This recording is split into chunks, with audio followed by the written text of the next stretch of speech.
اب تک آپ نے ہوائی جہاز کی ٹکٹ کی بکنگ، سنیما کی ٹکٹ کی بکنگ یا پھر گھروں کی خریداری کے لیے ایڈوانس بکنگ کے بارے میں سنا ہوگا، لیکن اب ملک بھر میں اسپتالوں میں بیڈز کی ایڈوانس بکنگ جاری ہے۔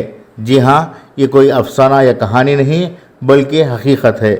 سرکاری اسپتال میں بنیادی سہولتوں کی کمی اور مریضوں کے کڑوے تجربات کے پس منظر میں کرونا کے متاثرین پرائیویٹ اسپتال کو ترجیح دے رہے ہیں۔ ایسے میں پرائیویٹ اسپتال بھی تمام مریضوں کو بیڈ فراہم کرنے سے انکار کر سکتے ہیں، کیونکہ اطلاعات کے مطابق مالدار لوگوں نے پرائیویٹ اسپتال کے زیادہ تر بیڈز حاصل کر لیے ہیں۔ سرکاری اسپتال میں کرونا کے مریضوں کے لیے مختص بستروں کی بے تحاشا بھرتی کو دیکھتے ہوئے پرائیویٹ اسپتال میں بستروں کی بکنگ شروع ہو چکی ہے۔ بتایا جا رہا ہے کہ کرونا اموات میں اضافے کے خوف نے دولت مند اور صاحب استطاعت افراد کو کارپوریٹ اسپتال کا رخ کرنے پر مجبور کر دیا ہے۔ مالداروں کی جانب سے اس طرح کی پیش رفت اس بات کی دلیل ہے کہ وہ مرنا ہی نہیں چاہتے، اور مرتے بھی ہیں تو وہ اسپتال میں ہی رہ کر مرنے کی کوشش کر رہے ہیں۔ بیورو رپورٹ، انقلاب نیوز، بنگلورو۔